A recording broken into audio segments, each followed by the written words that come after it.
welcome to a special edition, because Jason's with us, of Hospitality Marketing, live show number 251. Not that it isn't special when you hear Lily and Ben, I'm just saying, Jason is, special people. That's fair. It's fair so far.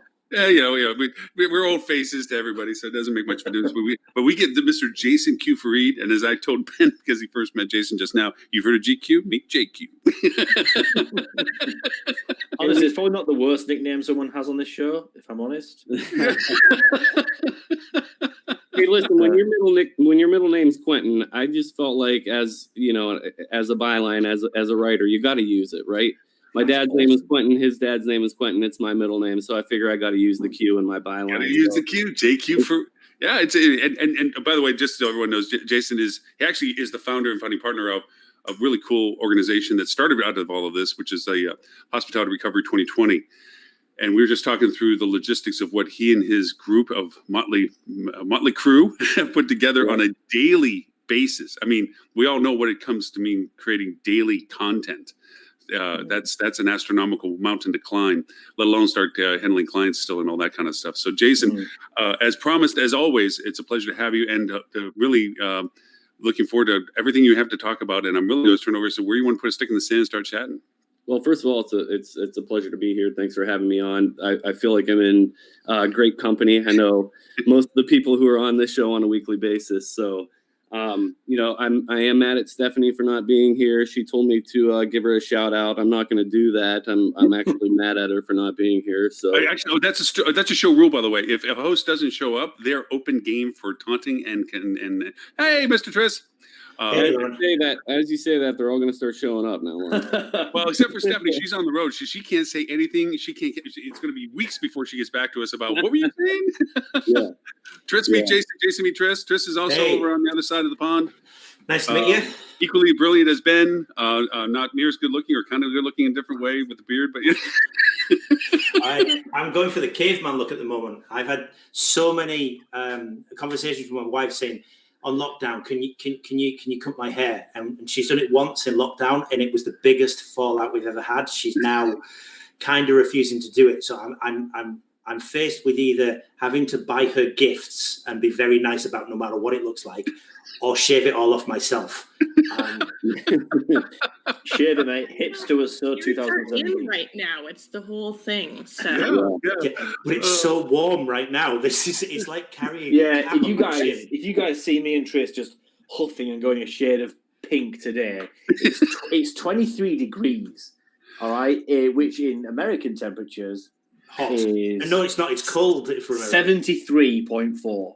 Okay. Oh, that's about perfect. That's nothing. Oh, that's perfect. I'm in 90 degree right now. I'm in 90 degree, which is 26, I think, on yours. Guys, my earlobes are sweating. Like, this is ridiculous. This is not. Anyone will be the eyelids, Ben. It will. And you'll think, why is Hanley crying? He's not. It's accumulated. Jess, if honestly you see tears, it's not the presentation. It's not the conversation you're about to give. It's the heat.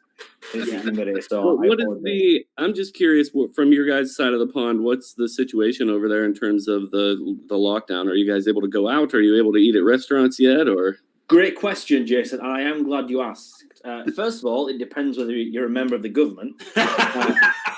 Because I don't know if you guys caught it over in the US. There was some shenanigans with a guy called Dominic Cummings who decided to drive hundreds of miles. Despite being the guy behind the Thou Shalt Stay at Home, he decided to drive a couple hundred miles to see his parents because he may have had COVID and he needed childcare. No, his wife had COVID. His wife, my bad. And then he drove 30 miles to test his eyes. Was it Mary? To see if he could see properly. I mean, I forget the opticians. I just get in my car and go for a drive. And I feel that's all the medical diagnosis I need for my prescription. There's no better test of your eyes than getting in a 2-ton machine and driving it really quickly in public. On the wrong side of the road, I might add. Wrong side of the road. Ooh, that's a different podcast. That is a different one. 7 ways in which America's wrong. You can call that one.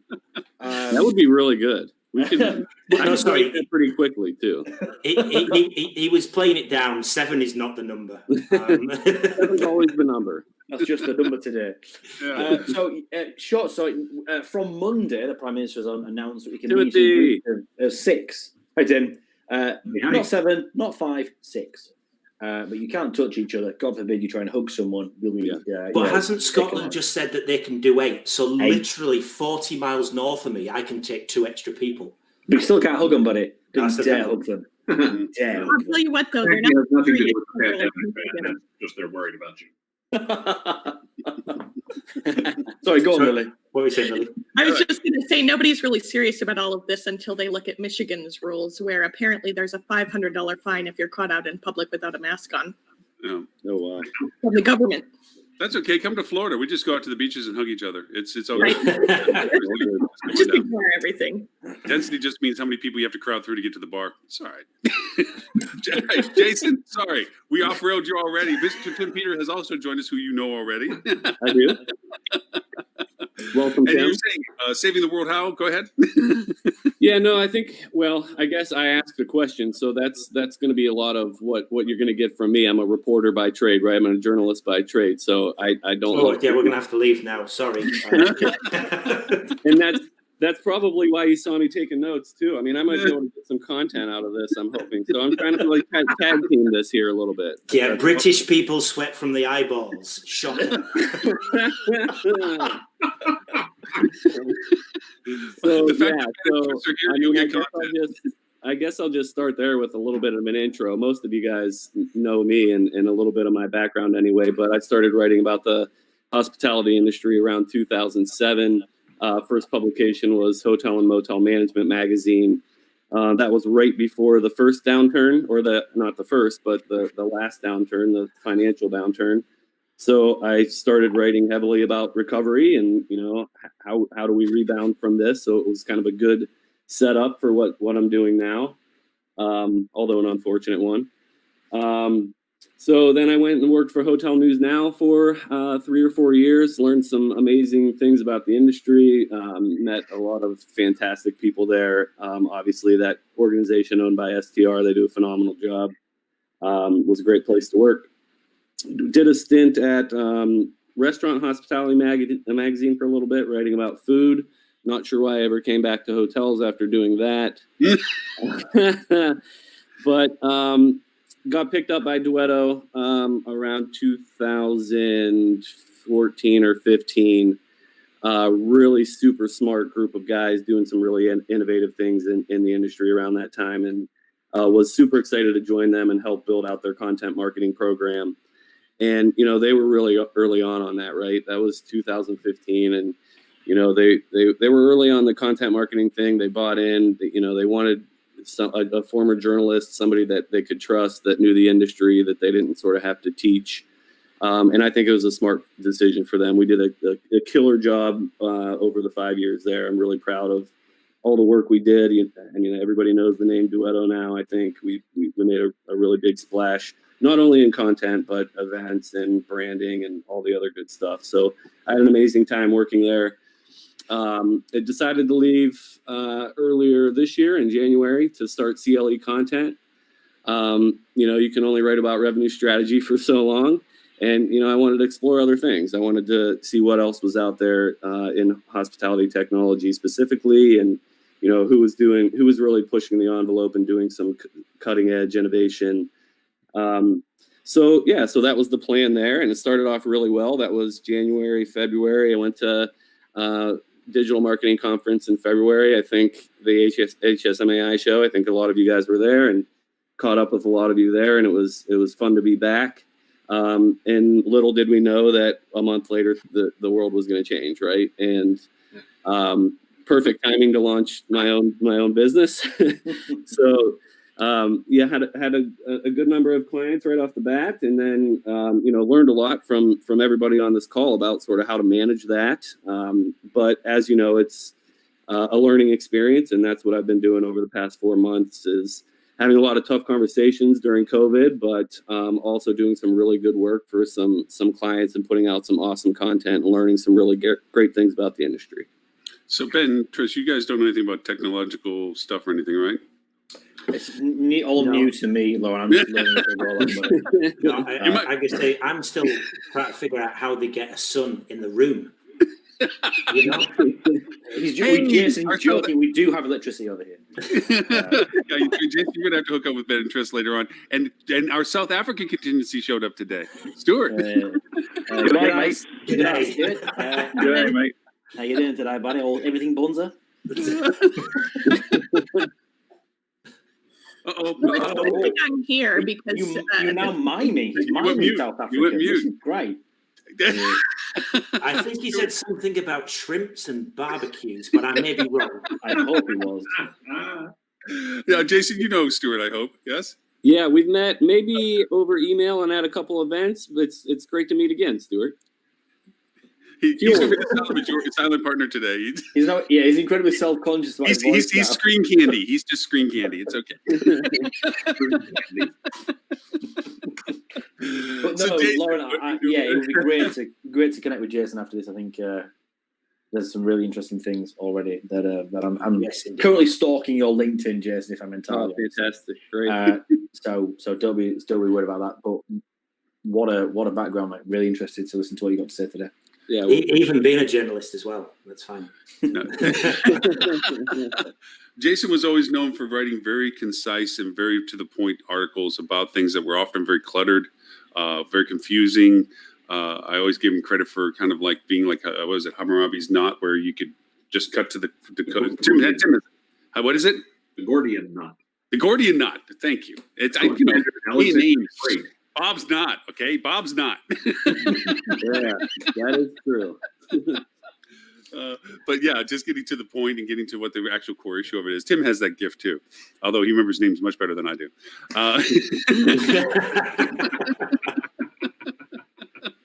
So, Jason, is there any particular aspect of what you want to talk about? I mean, you guys, you're literally keeping your hand on the pulse of things. So, is there anything that's of particular interest? Yeah, I mean, Jason, is there any news that we should be aware of? Yeah. Well, I mean, yeah, I any and all, really. I love Robert's, newsletter that he puts together every Friday. I read it every Friday. I've been, writing the Hotel Recovery 2020 daily newsletter. I now got 2 people on board to help me write it. And you would know the names. Alicia Hoisington's a longtime hotel editor. Brendan Manley, a longtime hotel editor. So we're kind of dividing it up by day now. So I wrote yesterday's, and then every week I see Roberts, and we're talking about the same thing. So yeah, I mean, there's all sorts of issues going on out there. I mean, the recovery obviously is on everyone's mind first. Who's coming back? When are we going to start seeing demand come back? But there's offshoots from that conversation that I think are more interesting and really interesting. And yesterday we explored whether whether independent hotels are going to be moving to branded, or whether branded hotels are going to be moving independent, because they're having trouble with franchise fees or whatever it may be. And I think I actually credited the guys at Skift. They're doing an amazing job covering that. Skift has a new hospitality editor named Cameron Spence. And I mean, he's really killing it on that front. I mean, I think that's a really interesting topic, and I'm curious to hear what you guys are seeing on that. I mean, the brands are all saying in their earnings reports, right, that we're going to grow by conversions. We're going to grow by grabbing these independents who need sales and marketing support. But now you're seeing organizations like the BLLA really step up and say, no, I mean, you need to remain independent to be a unique property, and you can find sales and marketing support elsewhere. Yeah, I think what's going to be telling on whether or not the brands can make traction is how their services are being affected by the massive furloughs. Because it's going to be hard to say to a hotel that's not a brand, hey, you'll have a better shake with us, when potentially the brand is not doing what they would normally do, because their services are affected by this lack of team. Right, when they've asked 2/3 of their team to head for the exits. Right. Right. Yep. That is certainly going to make servicing new hotels more challenging. Call me crazy. Crazy. Hey, is my audio working now? We can hear you. No. Yeah. Yeah. It's not No, so. not at all. No. G'day. Bonza, mate. Shrimp and Barbie. Did you say koala bear? No, that would be incorrect statement, wouldn't it? I would like to add to the fact that we're just getting in the news even recently that Marriott has extended their furlough. Yep. That Hyatt has permanently cut 40% of its team. We hear persistently within the organizations that furloughs, not only do they exist in large percentages, but there is the possibility of future extension. So my question to that is, when hotels are looking for that, I got to come back alive, turn on the lights, get back to business, who are they talking to? Well, so actually, I want to take one big step back for a second, if I can, and I'm going to pontificate for a moment, and then I want you all to shoot the full hole because I'm going to get a little bit out over my skis, and I fully acknowledge that. But I was asked by a client of mine for, could I do a little bit of research and take a look at, what people are saying and pull some consensus estimates together when we think this is going to be over and the like. What is normal when is normal going to happen, right? And so I've been doing a bunch of research, and I am not an economist. I don't play an economist on TV, so I may be very wrong here. But a mentor of mine told me once long ago, which is, when in doubt, assume you're average, right? If you really don't know anything, go for the average, right? To play the odds. And there have been 13 recessions since the Great Depression in the United States. This is all U.S. data, by the way. So Tristan and Ben and apparently Stuart, my apologies. And in those 13 depressions, the average recession, lasted for 11 months. The median was 10 months. So depending on which numbers you want to use, you're talking 10 or 11 months. It's about the same. On average, those recessions saw GDP decline of 3.6%. On average, employment rates averaged 8%. So you would assume that if this is going to be average, we're talking 10 to 11 months before we see any recovery. What troubles me about that statement is that we are currently at a 3.5% GDP decline, and we're already double the unemployment numbers, actually well over double the unemployment numbers. So it seems likely that this will not be an average recession, just based on the rough data. We don't know that, but that's a guess. Well, and I think using your idea of average, Yeah. I think what you really need to do is, I don't think that average time period starts until all the government imposed restrictions are fully lifted. For sure. Then I think you'll be able to better apply that average rule. Because by the way, real quick on that, Ed, quick. By the way, it tends to take the hotel industry twice as long to get to a true baseline level. So there's growth and then there's recovery, right? There's growth is, a lot of economists expect to see growth in Q3. And the reason they see growth to see growth in Q3, and this is not something that gives me warm fuzzies, is because they expect the decline to be so steep in Q2 that there's nowhere for the numbers to go but up. Mm-hmm. Which, by the way, I don't actually think that's an encouraging statement, because as friends of mine from Germany like to say, it can always get worse. Your German is fantastic, Tim. But by the way, I love Germany. Don't get me wrong, but optimism is not necessarily a natural trait we tend to hear from our friends in Germany. But the point here being that just because we see growth does not mean we've made it back to the baseline level by any stretch, and it tends to take twice as long to recover as the decline was. So if we're talking 10 months of decline, you're talking an additional 20 months before we get back to baseline. Doesn't mean there won't be growth along the way. It doesn't mean that individual hotels or individual groups or folks like that cannot benefit during that period. I don't want anybody to hear that there's doom and gloom. Right. I do also want to say that this could be something that goes on for quite some time. And the reason I wanted to take this digression, one is because I would love for people to poke holes in my thinking on this. And two, because, when you talk about the Marriott story, that they've extended the furloughs and things like that, at least in the US, we have something called the WARN Act, which requires a certain amount of notice to employees if their jobs are going to be impacted, if they're going to be furloughed and the like. So they are likely legally bound to do certain things right now based on what their expectations are for Q3, Q4. So I think this is just a sign that they're saying 3 months from now, we don't expect to be in any better position.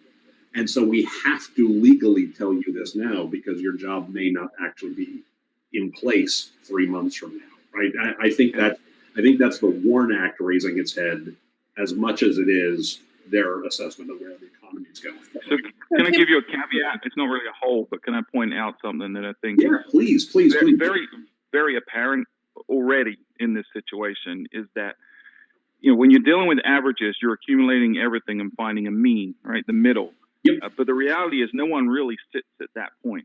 People, there's a big bell curve and people sit on every point within that bell curve. So I think while you're right, on average, the industry, it may take 11 to 24 months is the projections I'm seeing to get back to where we were. And then obviously we'll see some growth beyond that. For a lot of folks, they're gonna come in a lot earlier or a lot later than that, depending on their unique situation. You know, we're already seeing in beach destinations is over the last couple of weeks that they're doing booming trades. Some of our clients are getting a higher ADR than they were last year and sitting at higher occupancy for the days as they roll by. Now they don't have as much on the books for the next few weeks and months, but the booking pace is 2 or 3 times what it was this time last year.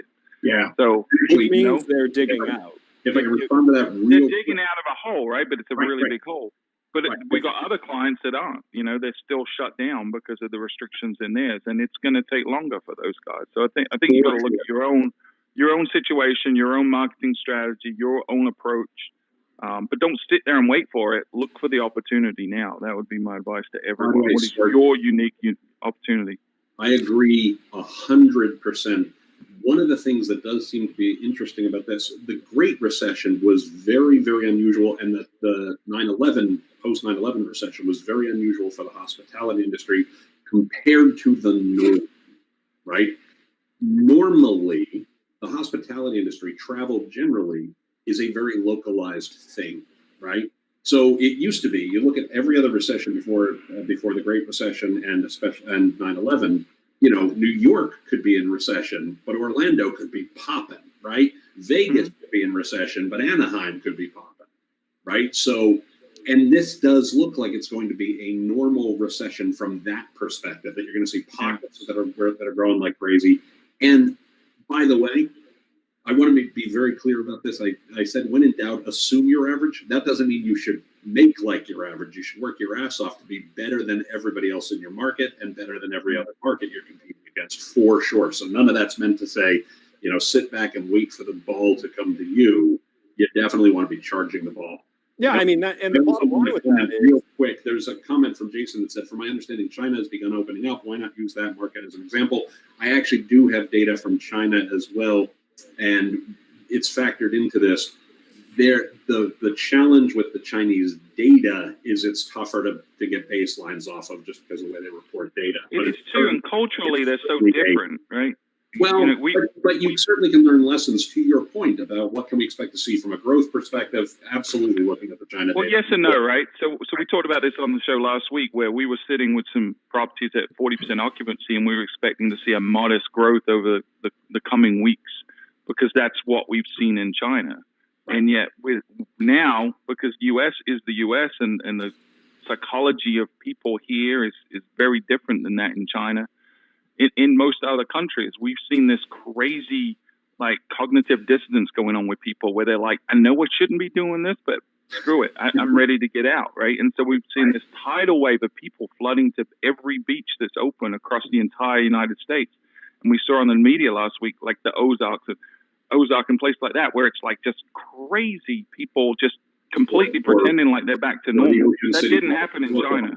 I think the other thing with China as well. The other thing with China as well is that they've already been through something similar to this back in 2002. They had SARS. So whilst it wasn't a mandatory government quarantine or lockdown, from my understanding, most of the shall we say, educated Chinese people decided to self-isolate and wait that whole thing out. So there's been an element of been through this before in that nation.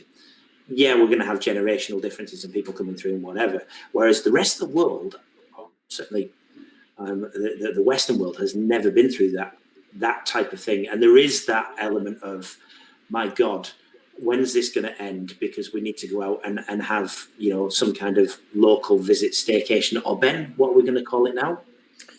Either a yearcation instead of revenge travel, because we all hear that.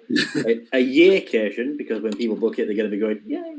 A praycation, because that's all people have been putting their hands together for the last 10 years. Or, in honor of the Hospitality Digital Marketing Podcast, a greycation. I like the Drivecation in the At comments. first, I thought you said a year. First I thought you said a yearcation. I did too. I was like a year long. That's just weird northern accent. Well, it depends. If unemployment lasts for long enough, it will be. I'll be on a yearcation. You know, we're all saying the same thing. regardless of who you are, Right. where you sit in the bookends. I mean, and let's call out what the bookends are. They're pretty easy to see. You have the fast recovery, which are your nature-based leisure destinations, are on the bleeding edge of recovery. And then you have who's obviously going to. By the way, to be a little semantic, bleeding edge of growth as opposed to recovery, because they're not getting back to the norm yet. Right. Good point. Right.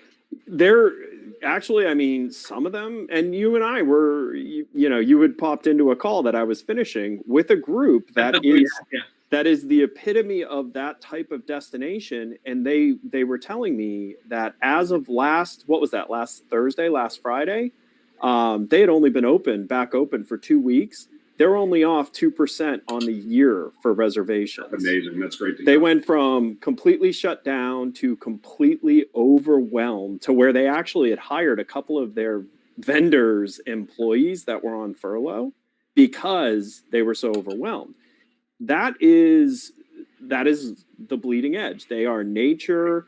They are, remote destination. There's some perceived separation because of that. We'll call them the bleeding edge. The other side of that is the large, big box, compression dependent hotel, right? In a city center that is dependent on, deep compression of the market due to citywide conventions and things like that. They're going to be the last to recover.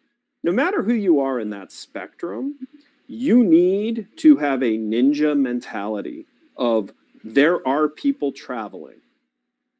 There are always people traveling. How do I find who has to travel, who wants to travel, who's available to travel, and how do I win them? You need to be thinking that from now until it goes back to, I just have to maintain my share of market. That is not the way you've marketed.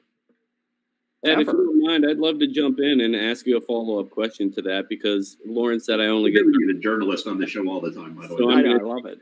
No, I mean, Lauren said I only get 30 minutes, so I'm going to take advantage of it. Oh, actually, you get as long as you want. All the time you want, buddy. Yeah. But, and actually, this is a little bit helpful for me, because it was incredibly helpful for me, but I'm going to just be upfront. I'm working on a special report exactly about this topic. And it's, as demand comes in, you talk about being a ninja, go out there and getting as much demand as you can. I think you'll also have to be cognizant of where you're getting that demand from, and specifically what channels. And I'm so curious to see, after this kind of pause or reset that the industry has went through, whether we go back to, all of the progress we've made over the past decade about, optimal channel mix and distribution mix and working, smartly with the OTAs. It's hard to say that, though. I mean, it's hard for all of us, not working in a hotel, to say this is what you should be doing when demand is, 20, 30, 40%, and, heads and beds is revenue, is more revenue than zero. So how are hoteliers balancing that? And that's really what I'm trying to figure out, is like, how are we taking a short-term and a long-term approach to capturing the recovering demand? Lily and I just did a cast yesterday in which we disagree, which is odd. I mean, we normally just like peas in a pod, right? But we have a different perspective on that, on different on how that works as to whether this is an opportunity to redefine our channels, and or to Lily's point, look at the unconstrained demand potential of every channel, but use it through an allocation process to mitigate the control of whether you're running rampant just because of the rate factors or the channel itself. So I don't want to be remiss in our chat dialogue. There's a few points we want to jump over there that people have made comments on. But to answer to your point, Lily, I'll let you take the lead on, because you did a great summation that kind of combined both of our perspectives into a nice little, yeah, we can do it this way. Yeah, for sure. So I think that, first of all, what hoteliers are doing runs the gamut, which is probably why you're having trouble narrowing it down. We've got all over the board. But if they're following the advice of most experts in the industry, then they're keeping their pricing at the same level to their competitive set that it has been in the past. That might mean a $100 decrease in your average bar rate, but it does not mean going from the rate leader in your market to the rate bottom in your market. Like keeping, regardless of how your market moves, keeping your position in the market, I think, is really important. And to Lauren's point, kind of our take on it was that you probably want to be open on all shelves for the moment, because from a revenue management perspective, not so much a marketing perspective, because you can see data before people book in a marketing perspective. But when you talk revenue management specifically, we only get data once the booking is completed or the search goes up to a certain point in the booking engine at the very least. And so until you can measure what your unconstrained demand is, it's hard to put in a very good channel strategy. You know, there's a lot of people who really are excited about direct bookings, and there's nothing wrong with that. But I wouldn't take this opportunity to say, hey, we want to pull back from Expedia. In fact, I just saw an article that Expedia is doing some serious cuts to commission over the next 90 days and things like that, which is good news. It's not all good news. Yeah. No, it's not all good news, because they're also requiring to participate in that program. You do things like make sure you've got parity on member rates and the like. They are looking at this as an opportunity to get their claws into revenue that they haven't had their claws in before. So Exactly. I wouldn't say don't do it. I would say be very clear that you know what you are doing when you. But we knew they were going to do this, right? They're smart. They're innovative. We knew they were going to do things to jump on this. And I think hoteliers have to be cautious not to do what we did the last two times and just turn over the keys to them and give them all the inventory. I think if we do that, we're going to 2 months from now or 3 months from now, we're going to look back and kick ourselves from doing that. I think they still have to hold strong on driving direct. And to your point, it's market by market, right? I talked to a hotel yesterday who they did turn off the channels for the summer because they're a destination market and they drive a lot direct. But in urban markets or in other markets, it depends on the hotel, to everybody's point, I think. And really the overarching thing that I always say that I learned early on in my revenue management career was you don't restrict unless you're guaranteed to sell out. Yeah. That's it. You don't restrict the channel. You don't put on a 2-night minimum, whatever the case may be. If you don't have solid data predicting a sellout, then you're leaving money on the table by restricting. So, I would add to that, though, too, that so important. the historical methods you've used and the data and the patterns that you've always run your strategy based on no longer apply. And we've seen these crazy shifts in consumer behavior. And if, like I said on the show last week, if you have a property that goes from 40% occupied to 95% occupied within a 24-hour period, that's unprecedented. With nothing crazy happening, to change why that would happen. We've said unprecedented. We all need to take a drink. Yeah. I mean, this is the new normal, to be fair. So, and we are in it together. I'm going to keep making you drink. Save lives. But this is to what Stuart's saying. From a marketing standpoint, and this is where marketers need. This is a wake up. If you go back to blissful kind of just turn everything back on and we'll be good, you're going to waste money and you're not going to get what you need, because this is not a situation where inherent demand exists at a high enough level for you to survive on your old strategies. This is where you need to get creative. You need to look at data sources to understand the front edge of consumer interest, and then you need to be aggressively guerrilla style, getting in front of people and making them want to choose you instead of waiting for them to want to choose your destination and then you are present as an option of your destination. We are all destination marketers now. We all need to be convincing consumers why they want to come here now.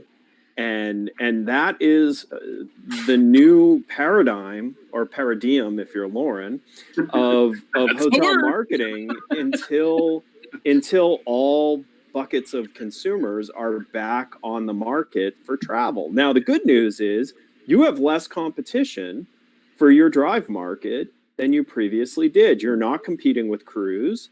You're not competing with a lot of corporate travel needs. So like from a leisure standpoint now, someone who was a corporate traveler who's dying to travel again is up for grabs as a leisure traveler because they're dying to travel again. They're a road warrior who's been off the road for months. That's going to bleed into their personal life. So you've also got the same with your direct channels as well, because the OTAs have had to step back their marketing. So you've now got huge opportunities. And so just to one of your points at there, Ed, of how the world is going to be different. The channels are still going to be the same. You know, we haven't suddenly got a new Google. You know, Google still exists. I'm talking for direct here, obviously. But the way in which the consumer is going to be attracted to through the purchasing funnel is going to be very different. Been speaking with somebody just today. They were saying that they're seeing meta search is one of their best channels. You know, they're live on everything else. Meta search is really, really strong. Now, historically, for an independent hotel, we've had a very strong meta search present, but we've always struggled to get a hotel to buy into it. The barriers to entry in terms of, you know, ARI fees and all of this, it's a really nice to have channel. It can convert really well, but we were finding it was one of the first that was to be dropped, especially in a time like COVID-19. But Google, very interestingly now, they're really promoting their commission model. Now, whether you believe in the commission model or not, or whatever, you know, the downfalls that come from it from a direct channel are fairly evident. But it's going to be, for me, I think it's going to be very interesting to see just how hotels are approaching direct marketing when they come back and those same channels. We might see that commission is a very strong way to introduce people back in because there's no immediate risk. I only pay for what people stay at mind.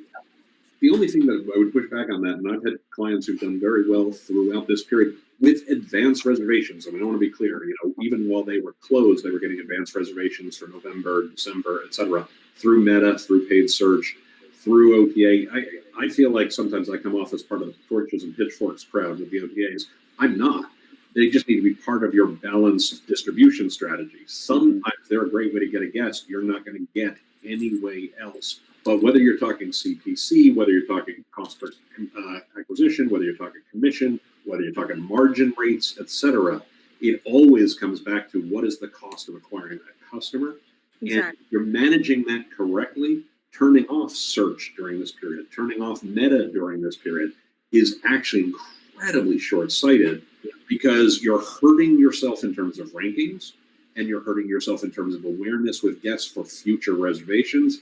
And literally, I've got people who've got revenue on the books that they've been booking as March, April, May into 2021 that, yes, they had to put out a little bit of money to get that reservation, but they got reservations on the books when we know that their competition does not.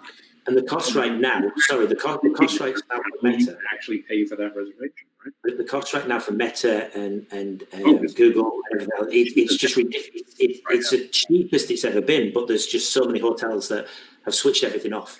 Right. Ben, that's not going to work. You're actually going to have to say, can I finish? Shut up. I refuse to do the kind of. Two things on the points Ed and Stuart yourself brought up. One, when Stuart, you mentioned you can't just go back to turning things back on, and Ed, you mentioned about just being happy with your share of getting to a point where you're happy with your share of the market. There's in the short to medium term, there's never going to be a time when marketers are under more scrutiny by their partners at other hotels and ownership groups. You can't just turn a thing back on, and if one channel starts to fail, you think, we'll make it up through here. We'll hit the ROAS goal overall for the month. You are going to be under the microscope, and rightly so, because there's no money, and they're giving you money they don't have to try and get reservations they don't have to fill beds that are now empty but sanitized with no biofilm. And secondly, if you've all heard of the analogy between the wartime CEO and the peacetime CEO, and this is something Tris and I spoke about on our webinar last week with AHOA, in peacetime, when the going was good and you had a peacetime digital marketer who knew how to capitalize on a buoyant market, and there was more demand than it was for supply, that takes one type of strategy. You are now neck deep, I'll be polite, in wartime strategy. Not want to be too dramatic about it, but the peacetime strategies we employed this time last year, even in November, December last year, ain't going to cut it now and in the short term as well. You are going to war, the small w, against COVID and your competition. And if they're not going to war back at you with as much enthusiasm as gusto as you are, you're going to win. And hotels and marketers need to adopt a slightly more aggressive mindset to stay afloat. You're going to find the hotels that are asleep at the wheel, that don't have their eye on the marketing spend, that don't have their eye on new strategies. You can't go into Google Ads and write book direct to save, because you are going to fall into a pit of book direct to save. If I see one more spring into summer savings, I'm going to lose my mind. You can't do the same things. You've got to shift up strategies, or else you're going to crumble. That's so unique, Ben. Everybody just uniquely. But also, you need to be thinking creatively. If you're a market that depends on international traveler, and you're sitting there going, well, I'm not going to have international travelers for some time. There are going to be competitors of yours that are frozen because of not knowing what to do with that. Well, I have news for you.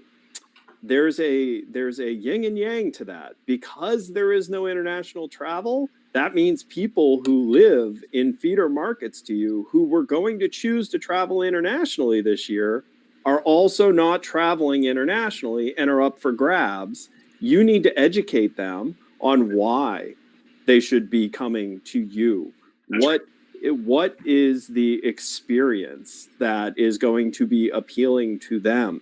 And so this is that ninja mentality, that guerrilla marketing mentality of breaking down, what did I lose? Okay, I lost this. Well, what does it mean that everyone's lost this? That creates new opportunities. Where are those new opportunities? How do I educate them? How do I acquire them?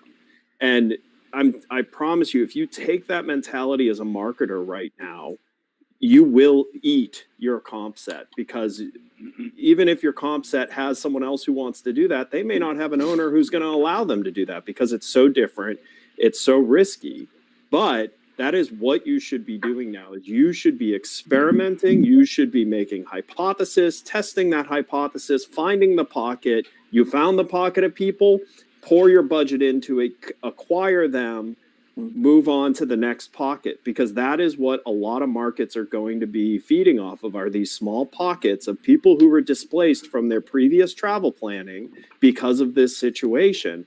How do you make them aware of you?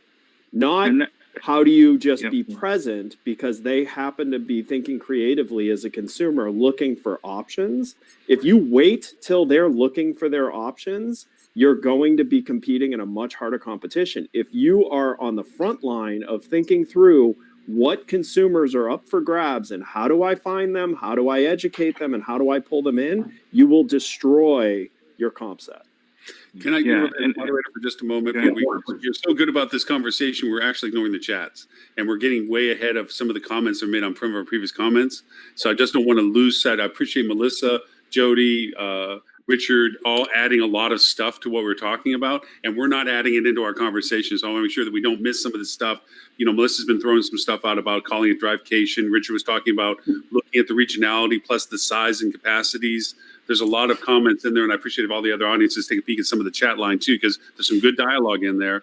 Melissa's referring to some stuff, and also thank you very much, Lee, for going back to Melissa's request about the revenue management portion, the new world, new spectrum kind of thing. I think you're going to be able to help her a tremendous amount with it. Yeah, Lauren, can I- Lauren, Ed, Melissa beat Ed to the punch on this in terms of be aware of what your drive markets are and what your feeder markets are. Your feeder markets today may not be what your feeder markets have been previously, and I think that's really worth pointing out. It's what you were saying, Ed, but I think it's really worth emphasizing that point that, you know, just because you know what your feeder markets are, that may not be true right now. You need to be very You don't know anything right now. It's Correct. completely new.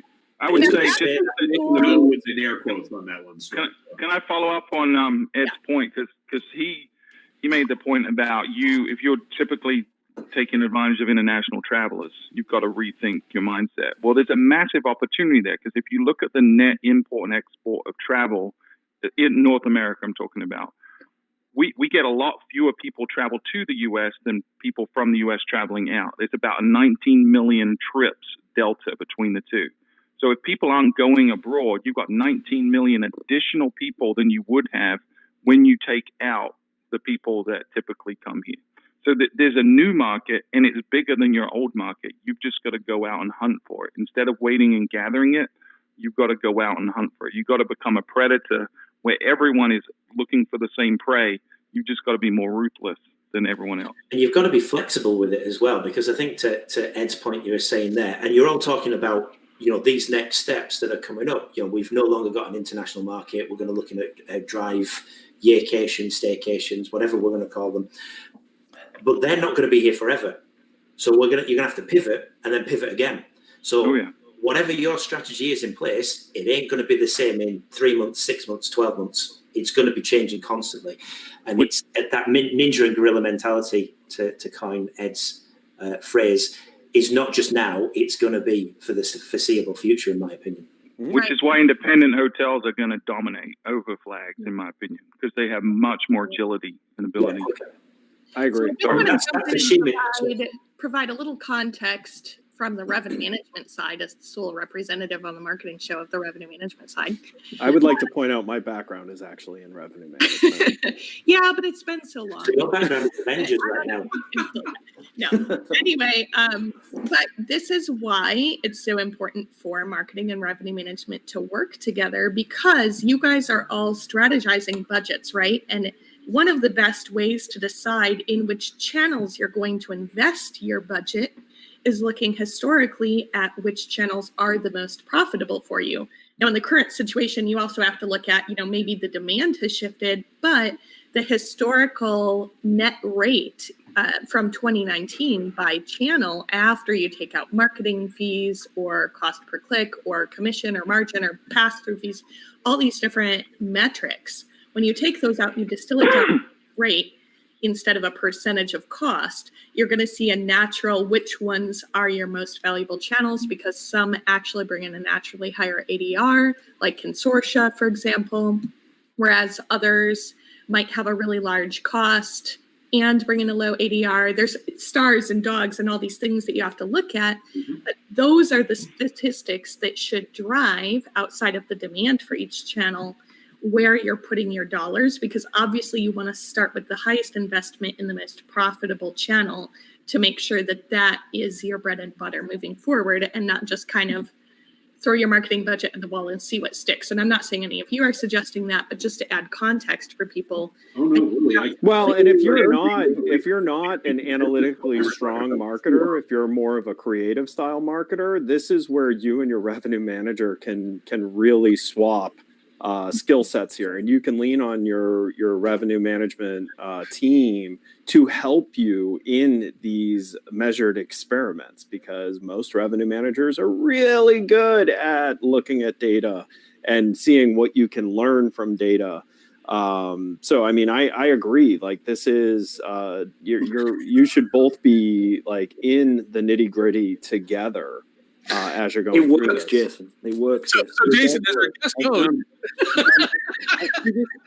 I totally agree, and we've been talking about that for a really long time, and I'm just wondering the reality of it now in the current times as we're exiting COVID, and hoteliers are still getting their employees back, and the budgets are limited. What does the marketing department look like today? And what does the revenue department look like today? Are these decisions being made at the property level in most cases or above property level? I see it being really hard in this next couple months to kind of get this back into practice. Well, I think that depends based on whether you're talking about independent properties or groups or management companies. well, or management companies are I can say most of my clients, with one major exception, are independent hotels, and they have a revenue manager and they have a director of marketing or a director of sales and marketing, right? And I can say that they tend, and I'm happy to say this because this is something we try to help them do, they tend to work really well together, right? Another of my very large companies is, very large clients rather, is a management and ownership group. It's a little more complicated than that, but for confidentiality reasons, I'm going to leave it at that. And they have a full marketing team, and they have a full rev management team, and they have a full e-commerce team. So they work, collaboratively. But it's do they work perfectly collaboratively all the time? No. And are there pockets within those teams that work really well together, and pockets within those teams that work less well together? The answer is, of course, there is, as you would find in any large company, right? I know one brand that I can speak to has actually furloughed most of their marketing, but kept most of their rev management. Oh, wow. So, and most being an operative word here. So a lot of that just depends on the specifics of the organization and the specifics of where they put their resources. If I can add I just want to go back real quick. I just want to go back to Lily's comment for one second, because I think this is really important.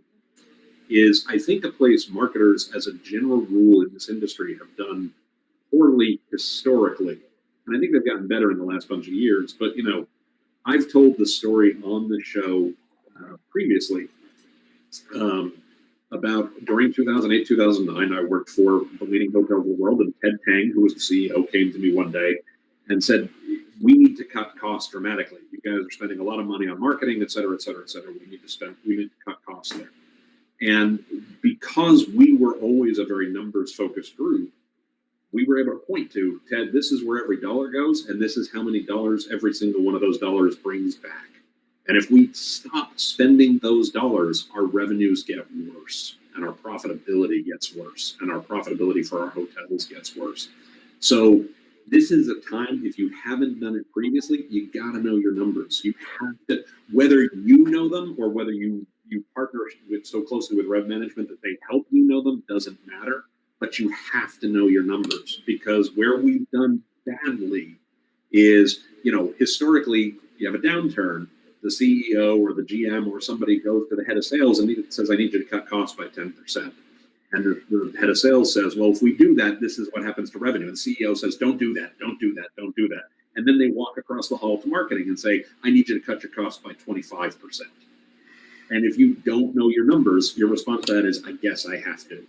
Right? That's a real. The only caveat I would add, Tim, is you really can't base your numbers on historical, right, or what was happening. Well, at the moment, you can. That's right. That's right. Yeah. I mean, it's going to be more forward-looking, I think, and it's going to be more competitive set-based, as everybody has said, right? Like you compare how you're doing to the market. But I will say, even though your historicals aren't valid, you can at least use historicals to understand what have been your more profitable channels, and then present a plan on how you're going to test the validity of that data. So we want to run controlled tests for the upcoming weeks where we deploy this much to these different ideas, and then we will report back which ones are the most profitable, so then we can approve putting more fuel into that fire. I mean, first of all, it's how you should always be as a marketer. Is nothing you've ever done is set in stone. You should always be testing your different options, and you should always be measuring them and then adjusting where you spend. The best marketers who do that look like it's the easiest thing in the world. It's because they realize the brush is never put down. You're constantly painting and you're constantly changing where you move and how you move. It's fluid.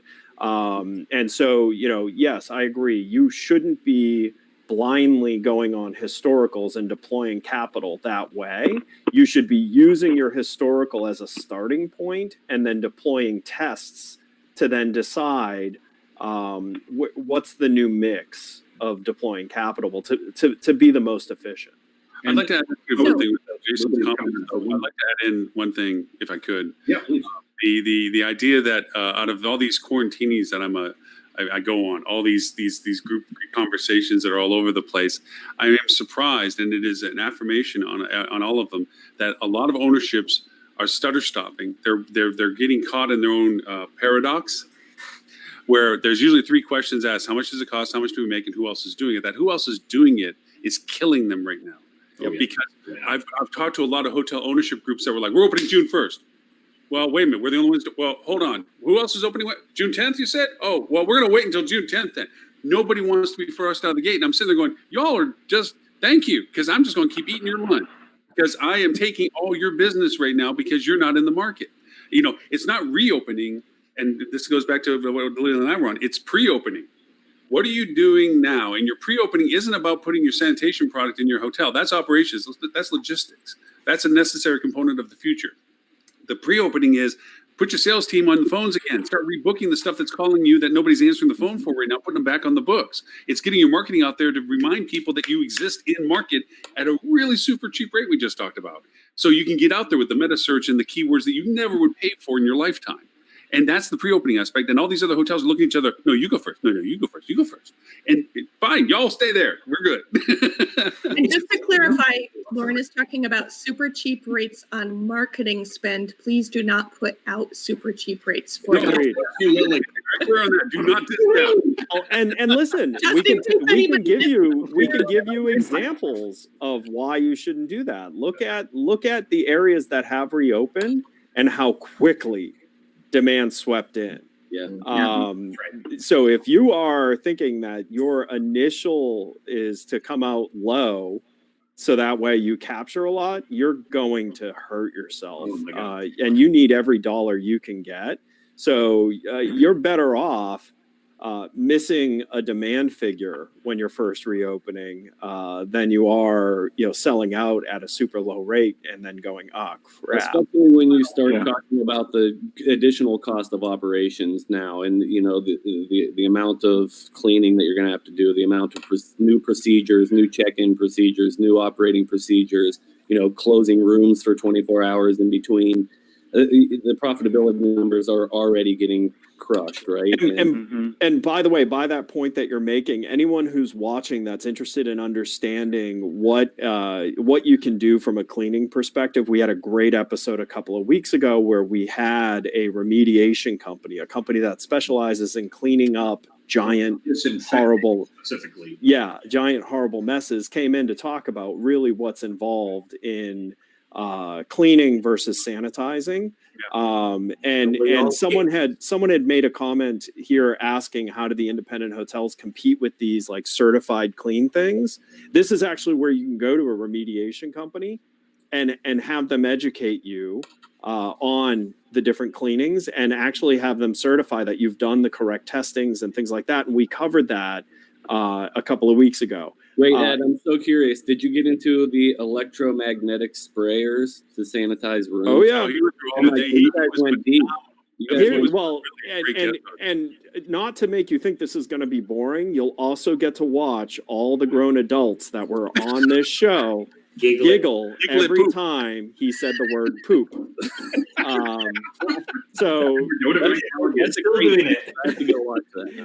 But yeah, it was really good. And actually, this is a company I've worked with multiple times on some mold remediation projects. And they had actually told me that they were doing a lot of contracts for hotels. And what's interesting is the model they're taking for testing. They're actually offering free testing for you in exchange for you just agreeing that if you have a flood or something like that, you'll use them to clean up the flood. Yep. which is not that's an amazing deal. But he actually broke down what it takes, what's involved in it. And by the way, it's not super technical. I mean, it really comes down to do your normal cleaning. That takes care of 90%. Then you just need to put a disinfectant on it and let it sit for 10 minutes. And that generally takes care of the rest. It doesn't take crazy UV lights and all this other stuff. I mean, it literally is just slightly one more step further than your current cleaning regimen can get you there. And you can actually bring in a company like Recromax, who was the one who came in to do spot testing, give you certification that they did that. And, you know, it's not going to cost you an arm and a leg to get there. So if I was an independent hotel, I'd be partnering with a company like that, and I would be marketing that we are certified by an independent remediation company that is licensed and, you know, all of this. And then that kills this thing, you know, and this is really where everyone's mentality on how the brands are going to win here is because of the marketing of this certification and all of this stuff. No, it's not. You can do it as an independent hotel. And actually you can do it with what feels like more legitimacy, because the brand's version of the clean is the brand's own created version, where you can actually go to an independent third party and get a certification that you can market. So, and you can do that for very little cost. I think communicating it to your guests is incredibly critical. Like you said, the marketing angle of it. I talked to a number of people who are doing it through video. I think that's the best way to do it. I saw an awesome one by Drury Hotels today. If you guys haven't seen theirs, I mean, it's very...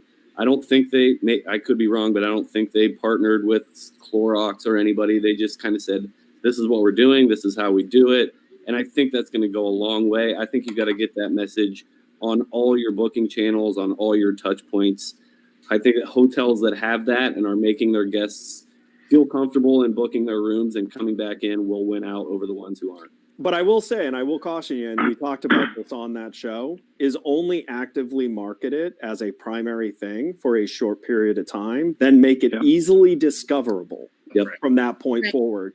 Because if you overdo the push of that messaging, it will hurt you, because there's a lot of people that don't care, but if you keep reminding them of it, you're telling them there's a problem they should care about. Yeah. So you should clearly communicate it, push it for a very short period of time, and then make it easily discoverable so anyone who cares can go find it, and anyone who doesn't care can just move forward with their reservation without feeling like there's an issue that they should care about.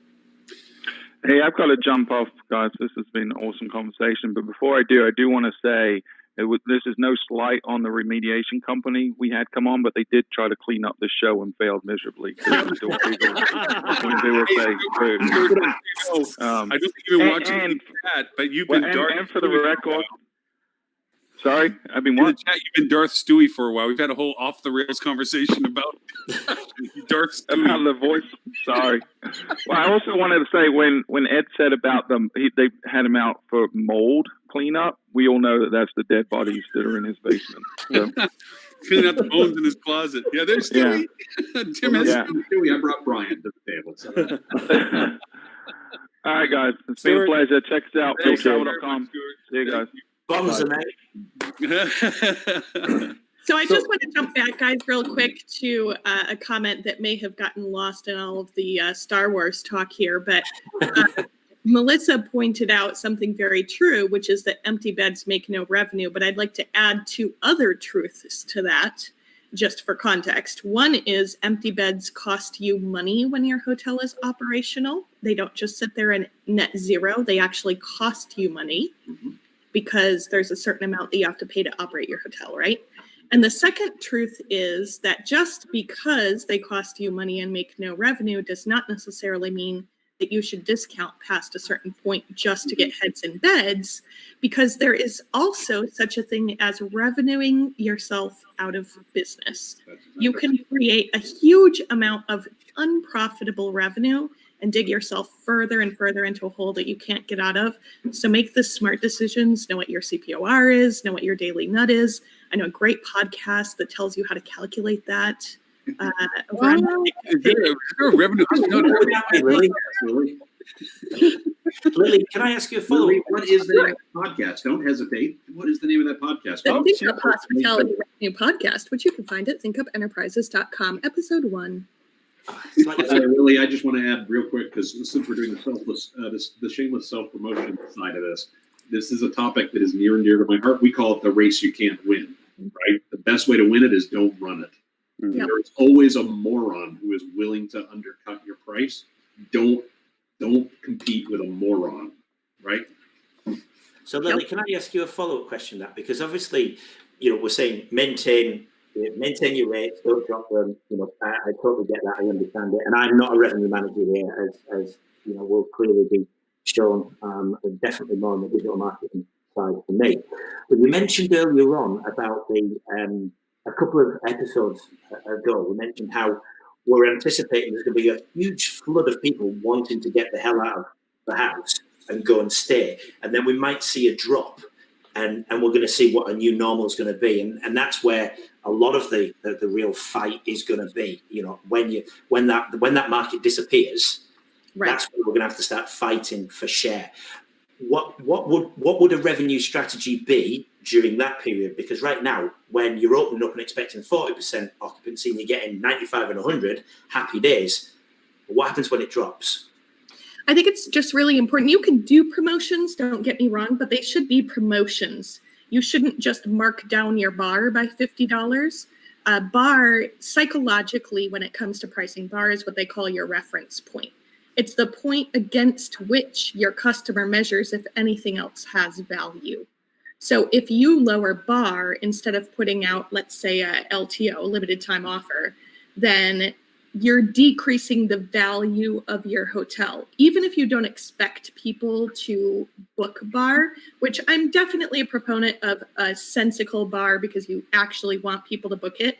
But in scenarios like this, sometimes it's best to keep bar at a level where it makes sense against the market, assuming that your comp set hasn't dropped below profitable bar levels for you. Again, you should maintain your rate positioning, not necessarily the same rate you had last year, but your positioning within your comp set. And then if you need to do something else, properly fenced promos that require an ID, like a AAA, that require some sort of a pre-purchase, if you can get away with that at that period. I know there's some logistics around that, but we actually have lots of hotels that are still booking traditional advance purchase because they've left it open. And surprisingly, they seem fine with it.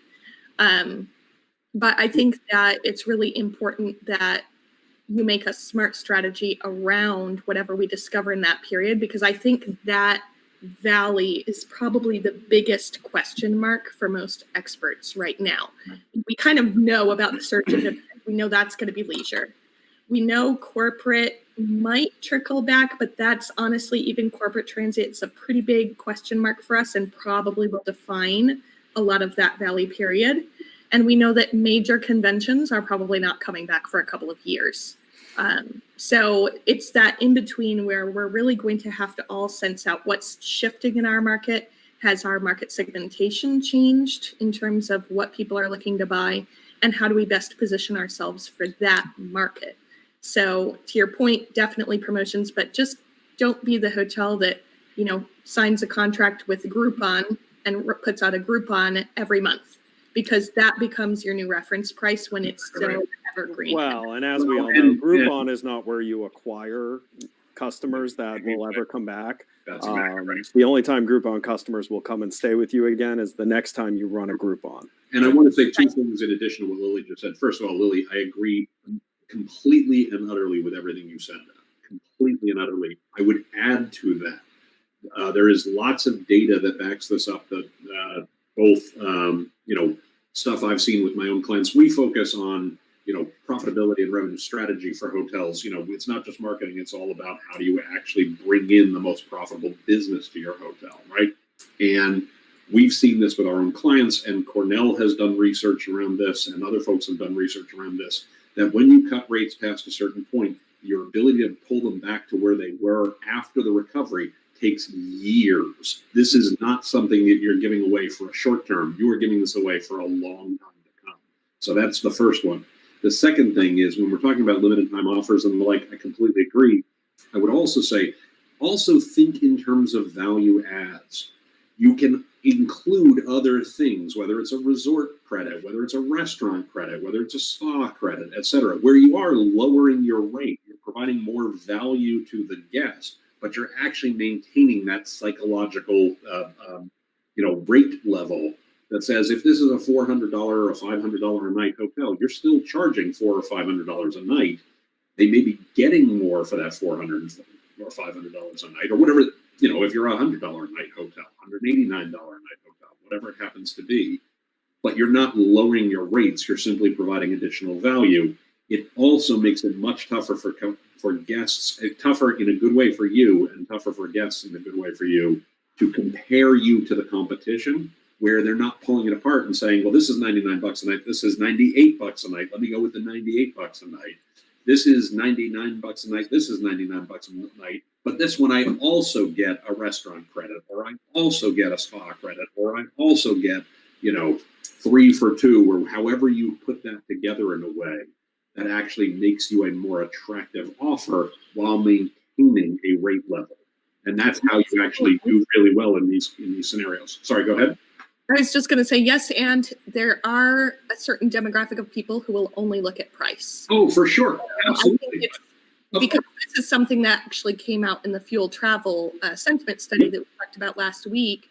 The likelihood of a value add incentivizing somebody to travel was unfortunately very low, because I'm a huge fan of value adds. So I am not disagreeing with you at all. But I will say that you have to test everything, make sure what speaks most to your own demographic, because especially if you're in the economy or the limited service segment, it may be more of a price play for you, but you have to still do it smartly. So don't forget, I grew up with Super 8 and Night City. Absolutely. And we discovered there are 4 attributes that we always looked at. And we kind of put it into a Venn diagram. We called it the P's and Q's, right? It's price, it's proximity, it is quality, and it is qualities, and we're cheating there by making amenities qualities. And every guest is balancing those 4 pieces against the needs of their particular stay, the needs of their particular trip. There are going to be people for whom price is the only bubble that matters, and then there are going to be other folks for whom the other 3 come into play in varying degrees. So you have to figure out which customers are our most profitable customers, which customers fill enough rooms that we are profitable as a whole, and then understand how much emphasis are we putting on each of those 4 buckets. By the way, I just want to quickly say Melissa has hit her quota for comments. So Melissa, you're going to have to join the show because you're contributing lots of good stuff. It just works out that way. But yeah, Tris, go ahead. I want to address your original question. But just super quickly to Tim's point there, I think you're right with the P's and Q's. You're obviously right with the P's and Q's. There's now an interesting new factor, and I wonder how you're going to squeeze this one in, because you've got the cleanliness standard that is now become potentially a 5th. Yeah. It's quality and qualities is how I would think about that. Right? In these early stages, it's going to be its own 5th, because that's going to have a very, very important point in the decision-making process. I would almost call that like the 0 factor, right? People are always motivated by trust, right? And think Maslow's hierarchy, right? There's safety and security as a baseline, and if they don't have safety and security, we're not going to trade that for a really good rate. In most cases, yes, you're going to have the weird outlier who's like, well, this is $99, but I might get rolled in a ditch. I don't like that. Oh, but this one's $49 and I might get rolled in a ditch. Okay, for the $50, I'll take my life in my hands. They're not going to be the norm by any stretch. I want to go to Tristan's thing. Just say that Lily and I disagree on the curve. Just so you know, Lily looks at it as a peak and then a drop. I do not look at it the same way. Yeah, I don't agree with that either. I don't agree either.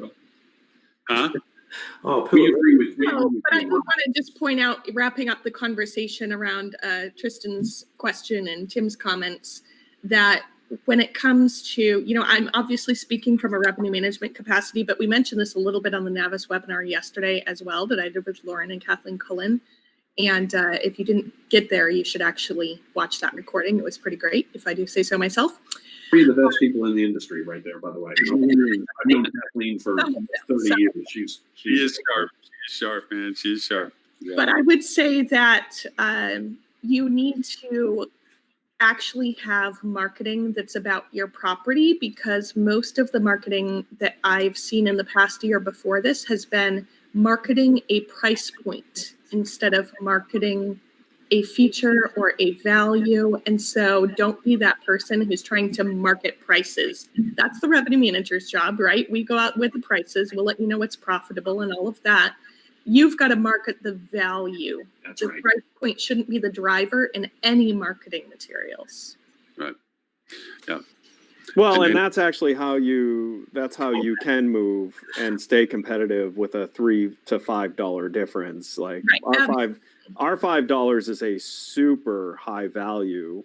Paying $5 more for us gets you a way better stay. If you can sell that psychology and make it look like the cheaper hotel is a ripoff and your pricing is like a huge value, that's really that's where revenue management marketing, can really and make a huge difference. I can add to I've seen as much of a $50 difference work with Oh yeah. for marketing And campaigns. one other thing, and this even goes to brand or a hotel that doesn't have food and beverage, is now is the opportunity to reach out to your local businesses. We've had this on the show before. And if you can create relationships with restaurants, because part of the aspect too that we're doing with all of our hotels is getting a list of what's open around. We learned from what Stuart said about having to Myrtle Beach, where people showed up and half the restaurants were closed, most of the pools wouldn't open. You could do stuff. You're just sitting around a parking lot getting drunk and beating people up. So with that being said, if you can find a list of restaurants around you and things that are open and include that into your dialogue and reach out to them and say, hey, we'd like to share that you're available. And also, what can you give us that we can let the guests know they can use with you? That could be your value add without you having to actually offer it yourself. You can literally say, hey, look, I got discounts in all the restaurants that are open around us, the retail, whatever it is, and institute those local relationships as well. I mean, that's kind of the hunter mentality. They're in the same boat you are right now. They need Right. help too. So this is a perfect time to bundle those offerings together and work really closely with the folks in your own backyard. Yeah, and it's restaurants, it's attractions, it's all is. these things. And listen, I mean, we work with a major attraction on International Drive in Orlando, and when we were reviewing their reopening strategy with them, they told us about this package that they were running, which is an amazing package. And I immediately asked them, I said, "Are you partnered with any of the other hotels on iDrive for them to present this? Because this would be the reason to come and spend a weekend on iDrive even before the theme parks open." And they're like, "No, we'd be interested in that." They are now marketing that package through every hotel on iDrive that we work with because it was such a good value. And it's the reason. The two things combined created the reason to come. It helped the hotels, it helped the venue. These are, and this is what I'm talking about when I'm saying be a ninja, be guerrilla type. Like, you need to be creative. The more creative you are, the better you will be at taking more than your fair share of the market on its standard demand. Yeah. Ben, Jason, you were trying to get in there earlier, or Jetris, I'm sorry. go ahead, Ben. Just before you ask your question, Ben, I really do need to ask Lauren a question around his whereabouts on the weekend of the 16th to the 17th, because there's several unsolved assaults in Myrtle Beach. Well, it all started with a bottle of vodka, and after that, I just woke up with a tutu on and a strange little. That's a big individual we will all live with for the rest of our lives. Ben, my apologies. I had to get that in. I was thinking Ace Ventura, pet detective type. I was kind of going that look. way. Yeah. Okay, first of all, Lauren, given your size, I imagine a bottle of vodka is what you brush your teeth with. I can't Well, imagine it touches the can't size say drink all day if you didn't start in the morning. But okay. Three things really, and I try not to say anything just to sound intelligent, because it often backfires, especially on a live webinar. Shout out to Lily's podcast. I listened to 2 episodes of it. A fantastic one with Andrea Shillington about branding and how it works with hotels. A quick soundbite from that was when Andrea said, "Values are what you do when nobody's looking." It was that kind of podcast. Very, very, really good discussion, really good advice, really interesting to hear. And I've listened to 2 episodes, Lily, and both of them have been really good. The other one was about how sales and marketing and revenue should work together and then it was 45 minutes of what could go wrong if you don't. By the end of it, I was not comfortable at all. And I don't want to play any part in the downfall of that. So thank you for that. Thanks. I appreciate that. No, it was very valuable. Secondly, confirming that Tris and I are entirely in sync. I've written down here, rate drops after the fizz. So if you didn't ask the question till earlier, I was going to ask it too. This whole, the greycations are happening now. People are going to the destinations, people are going to beaches and having all their fun, and we're hitting high occupancies and we're achieving the ADRs that we would have had possibly last year. What happens moving forward? What happens when that bubble, when everyone's got it out of their system? If hotels, after that first splurge has happened, maintain their rates and don't drop them, how long should they maintain them for? Would they end up playing chicken with occupancy? Has the travel been travelled? Have people got out of their system? And hotels are going to need to react quickly to that. And the third thing, and this is an entirely pivot here and want to talk about something hospitality, digital marketing related, if you'll indulge me.